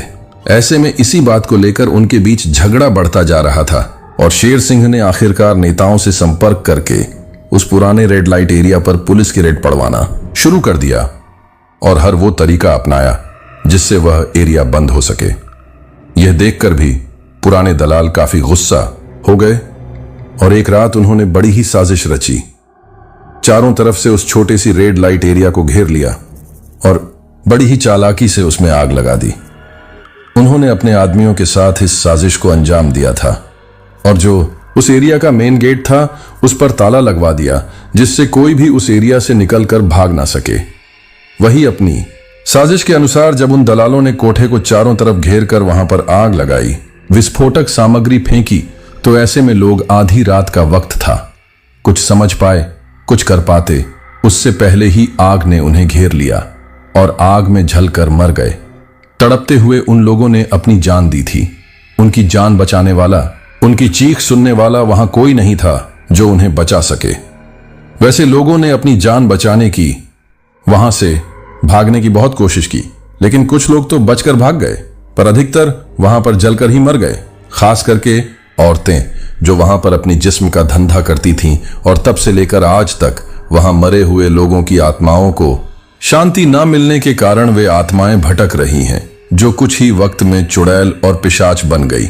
और ऐसे में भी चुड़ैल और पिशाच वहां जाने वाले लोगों को चीर फाड़ कर खा जाते हैं, जिससे अपनी उम्र भी बढ़ा सके, साथ में अपना पेट भी भर सके। वैसे इस तरह आज तुम्हें भी वे लोग चीर फाड़ कर खा जाते और तुम्हारी भी आत्मा उनके ही साथ भटक रही होती। यह सुनकर मैं बहुत घबरा गया। घबराहट की वजह से कुछ बोल नहीं पा रहा था। तभी आराध्या मेरी तरफ देखते हुए बोली, और वो टैक्सी वाला तुम्हें मिला था ना, वो भी उनका ही आदमी था जो मर चुका है। यह सुनकर मेरी हैरानी का ठिकाना नहीं रहा। तो मुझे इस तरह हैरान देखकर आराध्या बोली, हाँ, वो मर चुका है। ये बात हमें लोगों से पता चली जिनके अपनों के साथ ये घटना घटी थी और उन्होंने अपनी आंखों से देखा था। यहां तक कि उस टैक्सी वाले को खुद हमने भी अपनी आंखों से देखा था। यह सुनकर मैं हड़बड़ाते हुए घबरा कर बोला, पर मैं तो उस टैक्सी में बैठकर गया था। यह सुनकर श्रद्धा मेरी तरफ देखते हुए बोली, वो मर चुका है, लेकिन तुम्हें दिखाई क्यों दिया? तुम उसके साथ टैक्सी में बैठकर गए थे। यह सब कुछ तुम्हारे साथ कैसे हुआ, यही सोच रहे हो ना? तो मैं तुम्हें बता दूं कि वो टैक्सी वाला जो एक दलाल था, जब से नए रेड लाइट एरिया की स्थापना हुई थी, तब से ही वह उस रोड पर टैक्सी खड़ी करके या रोड पर घूम करके ग्राहकों की तलाश में रहता था और ऐसे में लोगों को कोठे तक पहुंचाने का काम करता था। लेकिन जिस रात यह आग लगने की घटना हुई, उस रात में वह वहीं एक कोठे की एक लड़की के साथ था। ऐसे में उस आग में वह भी जलकर मर गया। यह सुनकर मैं हैरानी के कारण कुछ बोल नहीं पा रहा था। समझ में नहीं आ रहा था क्या बोलूं, लेकिन फिर बोला तो इसका मतलब वो सारी आत्माएं, वो कोठा, सब कुछ रात को फिर से दिखाई देता है और एक छलावा है जिसमें फंसकर लोग अपनी जान गंवा देते हैं। या ऐसे बोलो कि वह भूत प्रेत चुड़ैल उन्हें अपना निवाला बना लेते हैं। यह सुनकर आराध्या बोली, हाँ, हर रात को यह सब कुछ होता है। उस घटना के बाद उसके बाद फिर से वही घटना दोहराई जाती है। वो टैक्सी वाला फिर से रास्ते आने जाने वाले लोगों को बहला फुसला कर ले जाने की कोशिश करता है और उसे एरिया में वही सब कुछ दोहराया जाता है जो पहले होता था। सबसे पहले चहल पहल होती है। लड़कियां कुछ आदमियों के साथ घूम रही होती हैं, जबकि अधिकतर वह सब लोग आत्मा होते हैं जो एक नए आने वाले व्यक्ति को यह सब कुछ महसूस कराते हैं। उसके बाद हर लड़की हर आने वाले लड़के के साथ रात बिताती है और फिर वही घटना दोहराई जाती है और जो इंसान वहां पहुंचता है वह चुड़ैल पिशाच उसे चीर फाड़ कर खा जाते हैं। ऐसे में आज तक कोई वहां से जिंदा बचकर नहीं आया। यह सुनकर मुझे काफी घबराहट होने लगी और फिर मैं उन लड़कियों की तरफ देखते हुए बोला, आपने मुझ पर बहुत बड़ा एहसान किया है, मेरी जान बचाकर मुझे दूसरी जिंदगी दी है। लेकिन मेरे समझ में नहीं आ रहा कि आप दोनों लड़कियां रात के वक्त वहां पर क्या कर रही थी। मेरा मतलब, आपको कैसे पता चला कि मेरी जान खतरे में है, जो आप मुझे बचाने के लिए वहां चली गई और अपनी जान की भी परवाह नहीं की? अगर वह चुड़ैल और पिशाच आप पर हमला कर देते, आपको मार देते, तो क्या होता? क्या आपको वहां जाते समय डर नहीं लगा था, जो आप मुझे बचाने के लिए वहां पहुंच गई? यह सुनकर उन लड़कियों की आंखों में आंसू आ गए, जैसे कुछ याद कर उन्हें बहुत तकलीफ होने लगी थी। तभी आराध्या उदास स्वर में बोली, हमारा गांव यहां पास में ही है, जहां हम दोनों बहनें अपने बड़े भाई के साथ रहते थे, क्योंकि हमारी मम्मी पापा की हमारे बचपन में ही मौत हो गई थी। मेरा बड़ा भाई जैसे तैसे मेहनत मजदूरी करता और हमारा गुजारा चल रहा था। लेकिन अभी 2 महीने पहले ही हम दोनों बहनें अपने भाई के साथ रात के वक्त, जो यह पास में शहर है, वहीं पर जा रहे थे, क्योंकि वहां पर हमारी बुआ जी हैं और अचानक उनकी तबीयत खराब हो गई थी। उनके दोनों बेटे विदेश में हैं। उन्हें संभालने वाला कोई नहीं था, क्योंकि फूफा जी की भी पहले ही मौत हो चुकी थी। ऐसे में हम तीनों बहन भाई, जिन्हें बुआ ने बहुत लाड़ प्यार से रखा था, उसका हालचाल जानने के लिए एक साथ जा रहे थे। लेकिन तभी वही टैक्सी हमें रात के वक्त सड़क के बीचों बीच खड़ी हुई दिखाई पड़ी, लेकिन हमने उसकी तरफ कोई ध्यान नहीं दिया। उस वक्त वो सारा रास्ता काफी सुनसान था। हम बातें करते हुए जा रहे थे, लेकिन उस टैक्सी के पास पहुंचते ही पता नहीं भाई को क्या हुआ। अचानक उसने टॉयलेट जाने की बात कहकर अपनी गाड़ी रोक दी और उस टैक्सी की तरफ चला गया। यह देखकर हम दोनों बहनें कुछ समझते उससे पहले ही भाई ने उस टैक्सी ड्राइवर से कुछ बात की और उस टैक्सी में बैठकर वहां से चला गया। उस वक्त हमें नहीं पता था कि वह भूतिया टैक्सी है, जिसकी वजह से भाई अपनी सोचने की, समझने की क्षमता खो चुका है और उस टैक्सी ड्राइवर ने उसे अपनी तरफ आकर्षित करके टैक्सी में बैठने के लिए मजबूर कर दिया है। उस वक्त भाई अपने होश में नहीं था। उसे तो खुद नहीं पता था कि क्या हो रहा है। यह देखकर हम दोनों बहनें काफी हैरान रह गईं कि अचानक भाई को यह क्या हो गया है। साथ में भाई का इस तरह जाना भी हमें काफी हैरान कर रहा था कि रात के वक्त इस तरह सुनसान सड़क पर अपनी दोनों बहनों को अकेला छोड़कर भाई किसके साथ टैक्सी में बैठकर कहां चला गया। वैसे हम दोनों को अच्छे से मोटरसाइकिल चलाना आता है, इसलिए हमने उस टैक्सी का पीछा किया, ये सोचकर कि आखिर भाई किसके साथ गया है, क्यों गया है। और इस तरह उस टैक्सी का पीछा करते हुए हम लोग काफी दूर निकल गए। लेकिन हैरानी की बात थी कि ना तो हमारी घड़ी का टाइम आगे बढ़ रहा था, ना वो टैक्सी किसी मंजिल पर पहुंच रही थी। एक भूल भुलैया रास्ते पर हम लोग घूम रहे थे। उस वक्त हमें नहीं पता था कि उस रेड लाइट एरिया में यह हादसा 12 बजे के आसपास हुआ था, जिसकी वजह से उस भूतिया टैक्सी को देखकर या उस रेड लाइट एरिया को देखकर समय वहीं का वहीं रुक जाता है। हम तो बस उस भूतिया टैक्सी के पीछे ही चल रहे थे। तभी शायद भाई को कोई होश आया होगा और वह आपकी तरह ही जब एक जगह वो टैक्सी रुकी तो घबराते हुए उस टैक्सी से उतरकर भाग गया। उस वक्त भाई को इस तरह घबराते हुए भागते देखकर हमने आवाज देकर हमने उसे रोकने की कोशिश की, लेकिन वह नहीं रुका। उसे समय जैसे उसके भागने की स्पीड हमारी मोटरसाइकिल चलाने की स्पीड से भी ज्यादा तेज थी। ऐसे में हम उसे रोकने की कोशिश करते हुए उसके पीछे जा रहे थे और भाई हमारे आगे भागते जा रहा था। ऐसे में भाई इसी तरह भागते हुए उस हार्टेड रेड लाइट एरिया में पहुंच गए और हम भी उसका पीछा करते हुए वहां पहुंच गए थे। तभी वहां पर भाई जैसे ही पहुंचा तो अपनी आंखों के सामने उस रेड लाइट एरिया को देखकर रुक गया। उसे भी शायद तुम्हारी तरह कोई हैरानी हो रही होगी, वो वापस आना चाहता होगा। लेकिन तुम्हारी ही तरह वैसे ही एक लड़की उसके करीब आई और उसके साथ अश्लील हरकतें करने लगी। फिर भाई को अपने साथ ले गई। उस वक्त भाई जिस तरह उसके पीछे जा रहा था, ऐसा लग रहा था जैसे किसी नशे में हो, जिससे उसे किसी तरह का होश ना हो, और वो उस लड़की के पीछे बस चलता ही जा रहा था। यह देखकर हमें हैरानी हो रही थी, क्योंकि हमारा भाई काफी समझदार था। वो ऐसा इंसान नहीं था। लेकिन समझ में नहीं आ रहा था कि आखिर वह यहां क्यों आया है। कहीं कोई और बात तो नहीं है। ऐसे ख्याल हमारे दिलो दिमाग में आ रहे थे। उस वक्त भाई को उस लड़की के साथ जाते हुए देखकर यह देखकर हम उसके पीछे जाते हैं। लेकिन सोचा दोनों जवान बहनें हैं और ऐसे इलाके में जाना भी ठीक नहीं होगा, क्योंकि इससे हमारी इज्जत और जान पर मुश्किल आ जाती। इसलिए हम सब कुछ दूर से ही देख रहे थे। तभी हमने देखा कि उस रेड लाइट एरिया के चारों तरफ कुछ लोग कुछ विस्फोटक सामग्री भी रख रहे थे, साथ में कुछ जहरीली गैसें छोड़ रहे थे। मतलब आग लगाने की तैयारी चोरी छुपके हो रही थी। ये देखकर हम घबरा गए और दोनों वहां से भागकर एक कोने में छुप गए, जिससे किसी की नजर हमारी तरफ ना आए। हम सोच रहे थे कि यह सब कुछ हमारी आंखों के सामने हो रहा है, लेकिन हमें नहीं पता था यह सिर्फ एक छलावा है, एक ऐसी घटना है जो हमारी आंखों के सामने दोहराई जा रही है। उस वक्त हमारी आंखों के सामने जो कुछ हो रहा था, यह देखकर हम कुछ समझ पाते। उससे पहले ही वहां आग लग गई और जो घटना तुम्हारे सामने दोहराई गई थी, ना वही घटना हमारे सामने दोहराई गई। उस वक्त मेरे भाई ने वहां से बचने की कोशिश की तो उन चुड़ैल और पिशाचों ने उसे घेर लिया। हम लोग कुछ कर पाते उसे पहले ही अजीब तरीके से आवाज करते हुए उस पर टूट पड़े और उसे चीर फाड़ कर खा गए। यह कहते हुए दोनों बहनों की आंखों में आंसू आ गए और दोनों रोने लग गई। फिर अपने आंसू पोंछकर आराध्या बोली, उस वक्त हम बता नहीं सकते कि हम पर क्या गुजरी है। आज भी उन सबको याद करके हम अपने आप को दोष देते हैं कि काश हमने हमारे भाई की जान बचाई होती, लेकिन बचा नहीं पाए। वैसे हमारी आंखों के सामने हमारे भाई की जान चली गई थी। हम बहुत ज्यादा घबरा गए थे, लेकिन हिम्मत करके अपनी जान बचाने के लिए वहां से भागना जरूरी था। ऐसे में हम वहां से जाने ही वाले थे, लेकिन अपने भाई की जो बची हुई थोड़ी बहुत लाश थी उसे तो लेकर जाएं।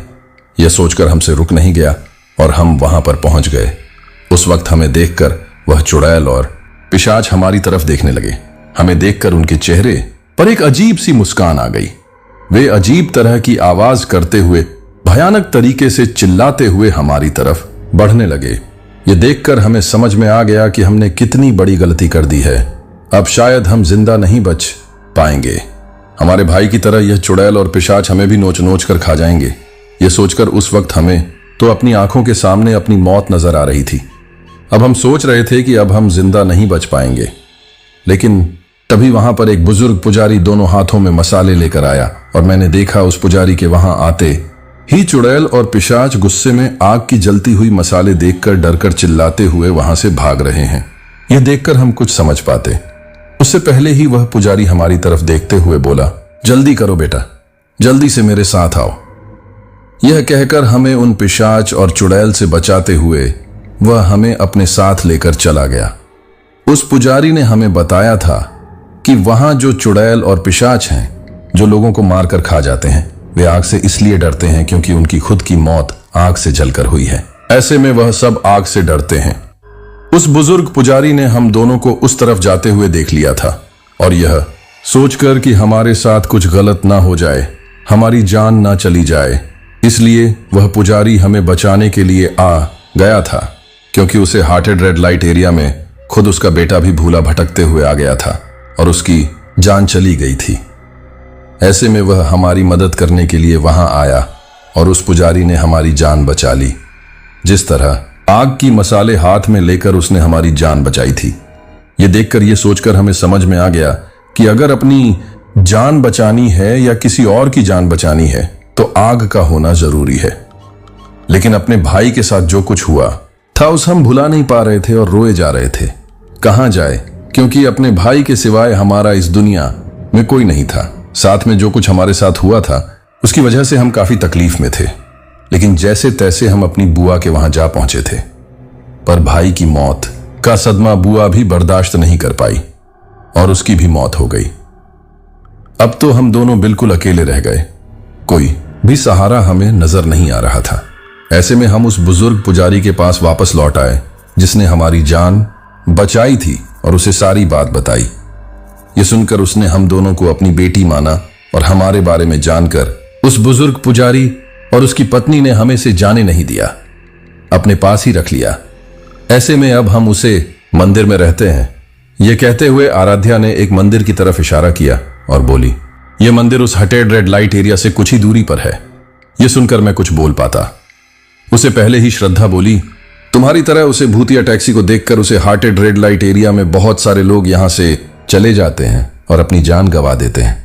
वैसे हम अपने भाई को तो नहीं बचा पाए, लेकिन सोचा कि किसी की और की भी जान बचाएंगे तो शायद हमारे भाई की आत्मा को कुछ शांति मिल सकेगी।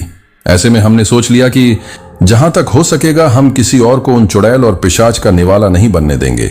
इसलिए हर रात मोटरसाइकिल लेकर जहां वो टैक्सी खड़ी होती है उसे कुछ ही दूरी पर आकर खड़े हो जाते हैं और ध्यान रखते हैं कि कोई उस तरफ ना जाए। ऐसे में आज तुम्हें उस टैक्सी की तरफ जाते हुए देख लिया था। वैसे हमने तुम्हें आवाज भी लगाने की कोशिश की थी, लेकिन तुमने हमारी आवाज नहीं सुनी। फिर सोचा कि तुम्हें रोक दें, उससे पहले ही तुम टैक्सी में बैठकर चले गए। और वो टैक्सी एक भूतिया टैक्सी थी, जिसकी वजह से तुम्हारी घड़ी का टाइम भी रुक गया होगा और वो टैक्सी तुम्हें एक भूल भुलैया रास्ते पर घुमा रही होगी। वैसे अब उस भूतिया टैक्सी का तो हम पीछा नहीं कर सकते थे, लेकिन उस जगह पर पहुंच गए जहां पर तुम जाने वाले थे। और जब हम आग की मसाले हाथ में लेकर पूरी तैयारी के साथ वहां पहुंचे तो तभी हमने तुम्हें घबराते हुए बाहर भागते देखा तो तुम्हें बचाने के लिए जाने लगे, लेकिन उससे पहले ही उन चुड़ैल और पिशाचों ने तुम्हें घेर लिया। तो हमने जल्दी से वह मसाले जो अपने साथ लाए थे उन्हें जलाया और फिर तुम्हारी जान बचाने के लिए चले गए। आराध्या और श्रद्धा ने यह सारी बात हमें बताई, जिसे बताते हुए उन्हें काफी तकलीफ हो रही थी, क्योंकि उन्हें अपने भाई की याद आ रही थी। उनकी बात सुनकर और उनकी तकलीफ देखकर उनकी तरफ देखते हुए मैं बोला, आपका भाई तो इस दुनिया में नहीं है, लेकिन आपने मेरी जान बचाई है और मैं भी आपके भाई की तरह हूं। अगर जिंदगी में कभी कोई भी तकलीफ हो तो मुझे जरूर याद करना। यह कहते हुए मैंने उन्हें अपना पता बता दिया। मेरी बात सुनकर उन दोनों बहनों ने एक दूजे की तरफ देखा। तभी आराध्या बोली, देखो वो सामने से तुम्हारी बस भी आ रही है। शायद। यह सुनकर मैं बोला, लेकिन मैंने तो सुना था कि देवघर की बस लेट आएगी। यह सुनकर श्रद्धा बोली, तुम्हारी बात सही है, लेकिन यह दूसरी तरफ से आई हुई बस है और यह देवघर ही जाएगी, इसलिए जाओ, बैठ जाओ। यह सुनकर मैंने कहा, हाँ, और बस जैसे ही रुकी वैसे ही मैं उसमें बैठ गया। इस वक्त मेरे पास ना तो अपना फोन था ना अपना सामान था, क्योंकि अपनी जान बचाने के चक्कर में सब कुछ वहीं छूट गया था। तभी आराध्या ने अपनी जेब में से रुपए निकालकर मुझे किराए के पैसे दिए और मैं अपनी सीट पर बैठ गया। खिड़की में होकर मैं तब तक उनकी तरफ देखता रहा जब तक बस मुझे वहां से इतनी दूर न ले गई, जब तक वो दोनों बहनें मेरी आंखों से ओझल ना हो गई। तभी मुझे ऐसा लगा जैसे वो भूतिया टैक्सी फिर से सड़क पर खड़ी हुई है और उसका वो ड्राइवर अजीब मुस्कान के साथ मेरी तरफ देखते हुए मुस्कुरा रहा था और हाथ के इशारे से मुझे वापस बुला रहा था। यह देखकर मैं बहुत ज्यादा डर गया और मैंने अपनी आंखें बंद करके भगवान को याद किया। फिर अपनी आंखें खोली। बस में जो लोग हैं सो रहे थे, लेकिन धीरे धीरे नींद से जागकर अपनी अपनी सीट पर बैठ गए। ये देखकर अब मैं खिड़की के पास बैठा उगते हुए सूरज को देखे जा रहा था। अपने साथ जो कुछ हुआ उसे याद करके तो अब तक मैं कांपते जा रहा था, लेकिन सोच रहा था कि मरने से पहले बचाने वाला है। शायद भगवान ने उन दोनों लड़कियों को मेरे पास इसलिए भेजा था, यही सोच रहा था। पर इस समय मैं काफी घबरा गया था और लगभग 3 घंटे की सफर के बाद मैं देवघर पहुंच गया था, जहां मेरा भाई धीरज मुझे मिल गया। उस वक्त मुझे इस तरह घबराए हुए देखकर धीरज बोला, क्या हुआ है तुम्हें? तुम इस तरह क्यों घबरा रहे हो? सब कुछ ठीक तो है ना? और तुम्हारा कॉल भी नहीं लग रहा था। मैं तो बहुत परेशान हो गया था कि सब कुछ ठीक है या नहीं। जैसे ही धीरज ने मुझसे यह बोला तो मैं उसके गले लग गया। उस वक्त मेरी ऐसी हालत देख धीरज के कुछ समझ में नहीं आया और मेरी तरफ देखते हुए बोला, क्या हुआ मेरे भाई? सब ठीक तो है ना? लेकिन घबराहट की वजह से मैं कुछ बोल नहीं पा रहा था। यह देखकर धीरज मुझे पकड़कर अपनी गाड़ी तक लेकर आया और उसमें अपने साथ बैठाकर घर लेकर आया, लेकिन मैं अब भी घबराहट की वजह से कुछ नहीं बोल पा रहा था। यह देखकर धीरज और उसकी पत्नी यानी कि मेरी भाभी ने मुझसे काफी पूछा कि मेरे साथ क्या हुआ है, सब कुछ ठीक तो है ना? भाभी भी लगातार यह सवाल कर रही थी। तभी कुछ सोचकर थोड़ी हिम्मत करके मैंने भैया और भाभी को हड़बड़ाते हुए सारी बात बताई। यह सुनकर तो उनके होश उड़ गए। वे दोनों मेरी तरफ देखने लगे। अब धीरज बोला, हाँ, कुछ सालों पहले यह घटना तो हुई थी और जिन लोगों पर यह सब कुछ करने के आरोप लगे थे उनके खिलाफ कोई सबूत नहीं थे। ऐसे में उन्हें कुछ ही वक्त के लिए पकड़कर वापस छोड़ दिया गया, लेकिन कुछ वक्त के बाद ही बड़ी ही रहस्यमय तरीके से उनकी मौत हो गई थी और किसी की तो लाश भी नहीं मिली थी और किसी की लाश मिली थी तो उनकी पहचान तक नहीं हो पाई थी कि किसकी लाश है, क्योंकि उनके शरीर को पूरी तरह नोच नोच कर जगह जगह से खाया हुआ था। ऐसा लग रहा था जैसे कुछ जंगली जानवरों ने नोच नोच कर खाया है, जिसकी वजह से काफी जांच पड़ताल की गई, बहुत कोशिश की गई, लेकिन उनकी मौत के पीछे कौन है कुछ पता नहीं चला, जिसकी वजह से इस केस को बंद कर दिया गया, क्योंकि लोगों को लग रहा था कि किसी ने बड़ी साजिश के तहत यह सब कुछ किया है। लेकिन वही जो दलाल था शेर सिंह, वो तो उस रेड लाइट एरिया की आग में जलकर मर गया था। ऐसे में यह सब कुछ किसने किया है? कौन दुश्मन है? कुछ समझ में नहीं आया। लेकिन इसके बाद ही अजीबोगरीब घटनाएं सामने आने लगी। लगभग रोजाना 1-2 आदमी गायब होने लगे। उनकी लाश तक नहीं मिलती थी। मतलब वो लोग उस हार्टेड रेड लाइट एरिया में पहुंच जाया करते थे, जहां पर जलकर मरे हुए लोगों की आत्माएं, जो अब चुड़ैल और पिशाच बन चुकी है, उन्हें नोच कर खा चुकी होती हैं। भगवान का शुक्र है कि तुम्हारी जान तो बच गई। अगर तुम्हें कुछ हो जाता तो मैं अपने आप को कभी माफ नहीं कर पाता। धीरज मेरी तरफ देखते हुए बोला। यह सुनकर मैं घबराते हुए कुछ नहीं बोल पाया। तभी मेरे पापा का कॉल आया। उसने ये पूछा कि मैं पहुंच गया हूं ना और कोई परेशानी तो नहीं हुई रास्ते में। लेकिन मैं उसे सच नहीं बताना चाहता था जिससे उन्हें तकलीफ हो, क्योंकि अगर उन्हें सच बताता तो सारी सच्चाई जानकर वह बहुत ज्यादा घबरा जाते और दुखी हो जाते। इसलिए मैंने उन्हें कुछ नहीं बताया और उनसे कुछ देर बाद बात करके कॉल काट दिया। अब धीरज मुझे हिम्मत देते हुए बोला, परेशान मत हो, भगवान सबकी रक्षा करता है। यह कहते हुए उसने मुझे काफी समझाया और तसल्ली दी। भाभी ने भी मुझे काफी समझाया और तसल्ली दी थी। फिर उनके समझने के बाद मैं धीरे धीरे थोड़ा नॉर्मल हुआ, लेकिन दिल और दिमाग में एक डर बैठ गया था। उसके बाद जन्मदिन मनाने के बाद मैं वापस घर लौटना चाहता था, लेकिन जो कुछ मेरे साथ हुआ था उसे याद कर अकेले घर जाने में अब डर लग रहा था। तो धीरज ने मेरी हालत देखते हुए मुझे अपने एक दोस्त के साथ ट्रेन में बैठा दिया, जो मेरे ही गांव के पास के कस्बे में जा रहा था, और उसके साथ ही मैं वहां पर आ गया। लेकिन उस घटना की वजह से मैं कहीं कहीं दिनों तक रात को ठीक तरह से सो नहीं पाया। आधी रात को ऐसा लगता जैसे जिस लड़की ने मेरे साथ रात गुजारी थी वह लड़की आकर मेरी सिरहाने बैठकर मुझे घूर रही है, या वे लोग मुझे चारों तरफ से घिरे हुए खाने की कोशिश कर रहे थे। ऐसे अजीबोगरीब सपने मुझे आ रहे थे जिसकी वजह से मेरी तबीयत बिगड़ने लगी थी। मैं किसी से ज्यादा बातें नहीं करता, हमेशा डरा सहमा रहता था। ऐसे में मेरी हालत को देखते हुए पापा ने मुझे डॉक्टर के यहां दिखाया, लेकिन कोई फायदा ना हुआ। देवी देवताओं के यहां दिखाया, लेकिन कोई फायदा नहीं हुआ। ऐसे में एक दिन एक पंडित जी के कहने अनुसार मैं हनुमान चालीसा का पाठ करने लगा और मेरे मन में जो डर था वह कम होता गया। आज इतने दिनों बाद भी मैं उस घटना को भूल नहीं पाता हूं। जब वो सारी घटना मुझे याद आती है ना, तो सच बताऊं तो मैं सारी रात घबराहट की वजह से सो नहीं पाता हूं। उस घटना की वजह से मेरे दिमाग में एक ऐसा डर छाया हुआ है जो कभी नहीं निकल सकता। तो दोस्तों, ये थी हमारी आज की कहानी। कहानी आपको कैसी लगी ये आप मुझे कमेंट बॉक्स में कमेंट करके जरूर बताना। दोस्तों, इसके बाद हमारा वही सिलसिला शुरू करते हैं जिसके बारे में मैंने आपको कहा था, और जिन जिन लोगों ने भी पिछली स्टोरी सुनने के बाद कमेंट करके अपना नाम और जगह बताई थी, अब मैं उन लोगों के नाम लेता हूं। तो सबसे पहले करण सिंह शेखावत हैं, सीकर राजस्थान से। नियाजुद्दीन इदरीसी हैं, कन्नौज से। पार्वती चलवाड़ी हैं, पुणे महाराष्ट्र से। सपना है बनारस से।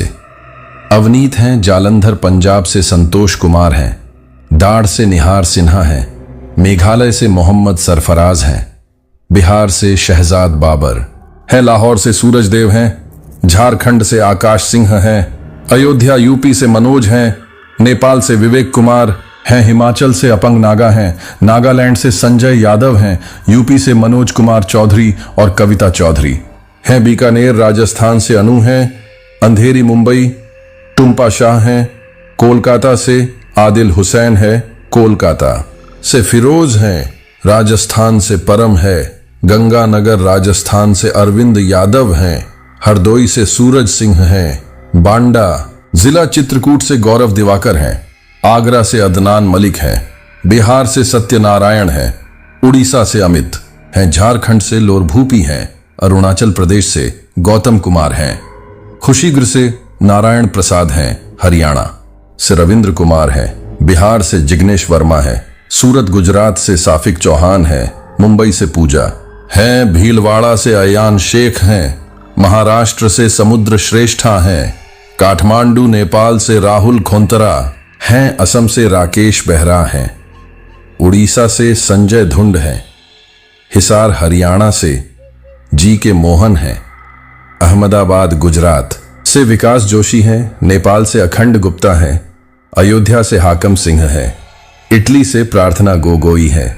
असम से मुनावर अली हैं। यूपी से अवधेश कुमार हैं। पटना से गणेश कुमार हैं। चेन्नई से माया शर्मा हैं। जयपुर से बमांग आर्य हैं। अरुणाचल प्रदेश से मदन है। इलाहाबाद से संजीत मेहरा हैं। अलवर राजस्थान से सोनम गुप्ता हैं। मुंबई से नीरज प्रजापति हैं। भरतपुर राजस्थान से अशोक कुशवाहा हैं। एमपी से पूजा हैं। भीलवाड़ा से जीनू पोरिसा और सुमित्रा हैं। तीनसुकिया से संजय कुमार हैं। भीलवाड़ा राजस्थान से मारिया हैं। सिंगापुर से इमरान खान, जन्नत खान और सुनीता गर्ग हैं। सिक्किम से पुलोत्रा राजस्थान से संध्या सोना और दुर्गा सोना है। झारखंड से जाफरान मियां और अंशिका राय हैं। काठमांडू नेपाल से मार्टिन शेख हैं। महाराष्ट्र से मोहित हैं। आगरा से अरविंद भाई, गीता बेन, राज रिंकल और दीप हैं। राजकोट से दिनेश तिवारी हैं। एमपी से मोहम्मद सरफराज हैं। कोलकाता से भरत ठाकुर हैं। गुजरात से पंकज सिंह हैं। गोंडा जिला से भीमजी भाई हैं। गुजरात से शमीम अख्तर हैं। रावलपिंडी पाकिस्तान से मिथिलेश भगत हैं। छत्तीसगढ़ से राधे श्याम राव हैं। गुजरात से प्रीति शर्मा है। बिलासपुर से संजय हैं। उज्जैन से आदर्श पोखरेल हैं। नेपाल से महेश भारती हैं। गोंडा से प्रांजलल वसुंधरी हैं। असम से अमीर हैं। रेवाड़ी हरियाणा से अनीश अहमद हैं। सऊदी अरब से चंद्रा हैं। जोधपुर राजस्थान से जसराज सोनी हैं। सांचौर राजस्थान से साकिर गौरी नागौर राजस्थान से नदीम हांडा हैं। पंजाब से जोयल पोना है। महाराष्ट्र से सपना शर्मा हैं। फरीदाबाद से रोहित हैं। झारखंड से कल्पना दास हैं। उड़ीसा से राहुल गुप्ता है। दिल्ली से तेजवाली खान और मुस्तफा खान है। यूके से अतुल अग्रवाल है। मुंबई से तारिक बलोचन है। ईरान से शुभेंदु सिन्हा है। असम से खुशी है। मोतीबाग दिल्ली से मुकेश कुमार हैं। गुजरात से रोहित राज हैं। बिहार से उगन तंजन हैं। भूटान से गोलू भदौरिया हैं, भोपाल से सुखजीत सिंह हैं, फिरोजपुर पंजाब से आरती कवंचे हैं, एमपी से शुभम निकम हैं, महाराष्ट्र से पंडित सुधीर शुक्ला है, गुजरात से रमेश वर्मा है, सीकर राजस्थान से तौफीक राणा हैं, रामपुर से विकास कुमार हैं, उत्तराखंड से शिवम सिंह हैं, सुल्तानपुर उत्तर प्रदेश से इमाम अली हैं, बिहार से नरेंद्र सिंह हैं, सुजानगढ़ राजस्थान से, सीमा है गुजरात से, मोतीलाल शर्मा है पंजाब से, क्षेत्रजीत और प्रियंका हैं उड़ीसा से, कालू राम है जोधपुर राजस्थान से, नित्या है उत्तर प्रदेश से, इरफान खान है दुबई से, रूपा है बिहार से, दीपक हैं सऊदी अरब से, निशी शर्मा हैं दिल्ली से, राणा अजमल हैं यूके से, निरंजन कुमार हैं उत्तर प्रदेश से, सुरेंद्र कुमार हैं विजयनगर राजस्थान से, सिसोदिया हैं गाजियाबाद उत्तर प्रदेश से,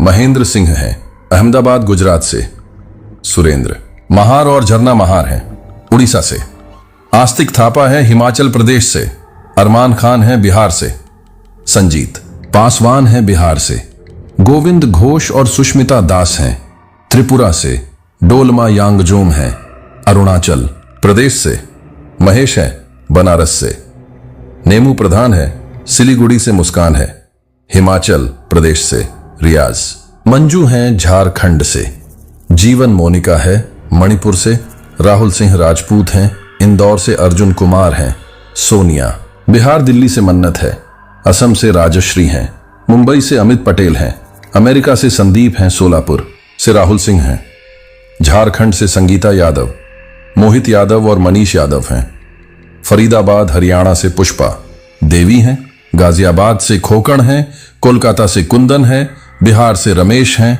असम से संजय सोनी और सपना सोनी है, मुंबई से बलराम भाकर हैं, गंगानगर राजस्थान से यूएस तिवारी हैं, सिरसा लोहारी प्रयागराज से रमेश कुमार हैं, अमृतसर पंजाब से पूनम शर्मा हैं, पंजाब से लाल बाबू हैं, कोलकाता से अनिल शर्मा हैं, भरतपुर राजस्थान से राजू हैं, मणिपुर से मोहम्मद शेख हैं, कर्नाटका से आंसू पटेल हैं, पुणे से पुष्पा राणा हैं, नागपुर से निकुंज कुमार हैं, एमपी से गौतम कुमार, कुशीनगर राम गुर्जर हैं, इंदौर से सत्यवती बोरो हैं, असम से माधुरी चौहान हैं, रायगढ़ छत्तीसगढ़ से मोहम्मद राज हैं, दिल्ली से संदीप हैं, प्रतापगढ़ उत्तर प्रदेश से अभिषेक हैं, अजमेर राजस्थान से इब्राहिम अंसारी हैं, झारखंड से भुआराम है, नागौर से हजवसा बासुमत्री हैं, असम से मनवीर अत्री हैं, हरियाणा से सूरज पंडित हैं, आगरा से सीपा बरार हैं, बठिंडा पंजाब से सुनील टक नीरू टक और रुचिका टक हैं,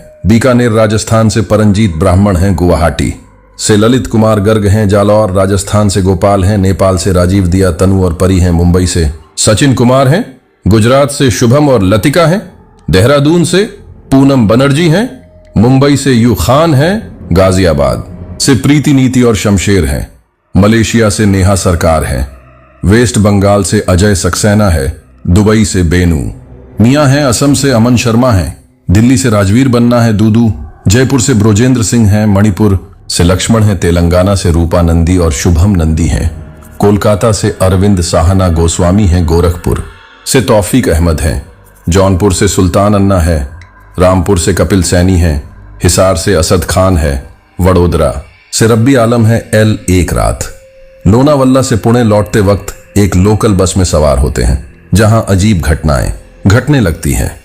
बस के अंदर खून के निशान और विक्रम नामक ड्राइवर की रहस्यमयी हंसी से एक भूतिया माहौल बन जाता है। एक लड़की कविता बताती है कि 5 साल पहले इसी ड्राइवर ने उसकी बहन की जान ली थी और अब वही ड्राइवर इस बस में मौजूद है। रास्ते के खतरनाक मोड़ और अंधेरे में मोहित और बाकी यात्री खुद को उसी घटनाओं के दोहराए जाने में फंसा हुआ महसूस करते हैं। क्या वे उसी खाई में गिरने वाले हैं जहां पिछली बस दुर्घटनाग्रस्त हुई थी? तो दोस्तों, कहानी शुरू करने से पहले मुझे आपसे एक छोटी सी रिक्वेस्ट है कि अगर आप लोग मेरे चैनल पर नए हैं तो मेरे चैनल को सब्सक्राइब करें और मेरी वीडियो को लाइक करें। तो चलिए दोस्तों, बिना समय बर्बाद किए कहानी शुरू करते हैं। यह कहानी मेरी है। मोहित शर्मा पुणे में रहने वाला एक साधारण सा ग्राफिक डिजाइनर। यह सब कुछ नवंबर 2019 की एक ठंडी रात में शुरू हुआ, जब मैं अपने कॉलेज के दोस्त अभिषेक कि शादी से लोनावला से पुणे लौट रहा था। शादी का फंक्शन खत्म होते होते रात के 11:30 बज चुके थे और अगली सुबह ऑफिस था। टैक्सी बुक करना महंगा पड़ रहा था, इसीलिए मैंने लोकल बस पकड़ने का फैसला किया। बस थोड़ी पुरानी थी मगर ड्राइवर ठीक ठाक लग रहा था। करीब 38 से 40 साल का चेहरा, थका हुआ लेकिन मुस्कुराहट लिए हुए नाम पता चला, विक्रम मल्होत्रा। उसने मुझे और 3-4 और यात्रियों को देखकर सिर हिलाया और कहा, चलो जल्दी बैठो, रात लंबी है। उसकी आवाज में कुछ अजीब सा भारीपन था, लेकिन मैंने ज्यादा ध्यान नहीं दिया। मेरे बगल में एक बुजुर्ग आदमी बैठे थे, शायद नासिक जा रहे थे। पीछे की सीटों पर एक नवविवाहित जोड़ा और 2 कॉलेज के लड़के थे। रात के करीब 12-15 पर हम मुंबई पुणे हाईवे पर थे। चारों ओर घना अंधेरा और बस के अंदर धीमा रेडियो चल रहा था। 90 के दशक का कोई गाना, सब कुछ सामान्य लग रहा था। मगर फिर अचानक बस की खिड़कियों पर कुछ अजीब सा दिखा, खून से सने हुए हाथों के निशान। पहले लगा कि यह कोई भ्रम है, शायद शीशे पर कुछ पुराना दाग हो, मगर बुजुर्ग आदमी ने भी देखा और धीरे से पूछा, यह निशान अभी अभी तो नहीं थे? ड्राइवर विक्रम ने पीछे से हमारी बात सुन ली और जोर से हंसा।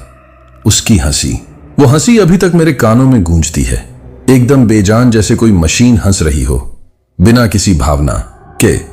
सब कुछ फिर से वैसे ही होगा, उसने कहा, जैसे 5 साल पहले हुआ था। हम सब चौंक गए। बुजुर्ग आदमी ने उससे पूछा, क्या मतलब है तुम्हारा? उसने कुछ नहीं कहा। बस की स्पीड अचानक बढ़ गई। मैंने खिड़की से बाहर झांका।